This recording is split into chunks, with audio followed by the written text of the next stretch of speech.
শিৱসাগৰ জিলাৰ পৰা উৎখাত আমচু অসমৰ সংখ্যালঘু ৰাইজৰ আশা আকাংক্ষাক লৈ ক্ষমতাৰ ৰাজনীতি কৰা সদৌ অসম সংখ্যালঘু ছাত্ৰ সন্থা চমুকৈ আমচু সম্পূৰ্ণৰূপে নিশ্চিহ্ন হ'ল উজনিৰ সম্ভ্ৰান্ত অসমীয়া জিলা শিৱসাগৰৰ পৰা।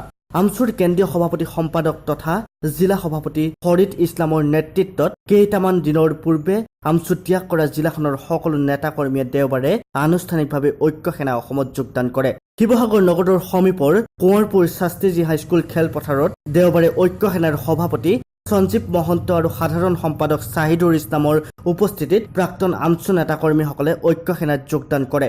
আমচুৰ প্ৰাক্তন নেতা ফৰিদ ইছলামে প্ৰায় ৮,০০০ নেতাকৰ্মীয়ে আমচু ত্যাগ কৰি ঐক্য সেনাৰ মজিয়ালৈ অহা বুলি দাবী কৰে।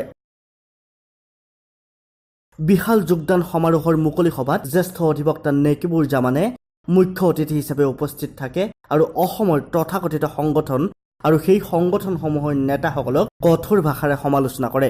এখন পেজ ছপা কৰি দুজন ব্যক্তিয়ে চলোৱা বহু তথাকথিত সংগঠনৰ নেতাৰ প্ৰবঞ্চনা আৰু বিশ্বাস ভংগৰ বাবেই আজি অসমৰ চৰম বিপৰ্যয়ৰ সন্মুখীন হৈছে বুলি অভিযোগ কৰে। উজনি অসম বুলি নহয়, ঐক্য সেনা অসম এখন সংবিধানৰ তলত আমি সকলোবিলাক সংঘবদ্ধ হৈ পেলাই চলোঁ।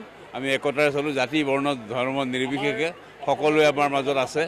ইয়াত এনেকুৱা কথা নাই যে শিৱসাগৰৰ কাৰণে আমাৰ বেলেগ এজেণ্ডা, শোণিতপুৰৰ কাৰণে বেলেগ এজেণ্ডা, এনেকুৱা কথা নাই। গোটেই অসমৰ নাগৰিকৰ কাৰণে, অসমীয়া ৰাইজৰ কাৰণে, অসমীয়াৰ স্বাৰ্থৰ কাৰণে আমি একেবিধেই কাম কৰি যাওঁ। আমাৰ কোনো বেলেগ বেলেগকৈ এজেণ্ডা নাই, ডিষ্ট্ৰিক্ট ৱাইজ বা জিলা ভিত্তিক নাই।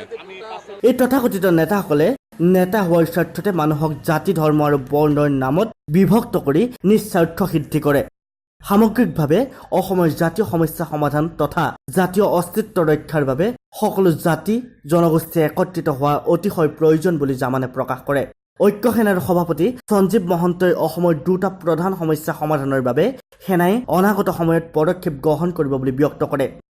অসমৰ বান আৰু গৰাখহনীয়াৰ সমস্যাক ৰাষ্ট্ৰীয় সমস্যা ৰূপে স্বীকৃতি দিয়াৰ বাবেই ঐক্য সেনাই সংগ্ৰাম কৰাৰ লগতে ৰাজ্যখনৰ প্ৰতিটো জ্বলন্ত সমস্যা সমাধানৰ ক্ষেত্ৰত চৰকাৰী পক্ষৰ অনীহাৰ বিৰুদ্ধে যুঁজিব বুলি স্পষ্ট কৰি দিয়ে। শিৱসাগৰৰ পৰা জিৰাজউদ্দিন আহমেদৰ ৰিপৰ্ট, বি লাইভ নিউজ।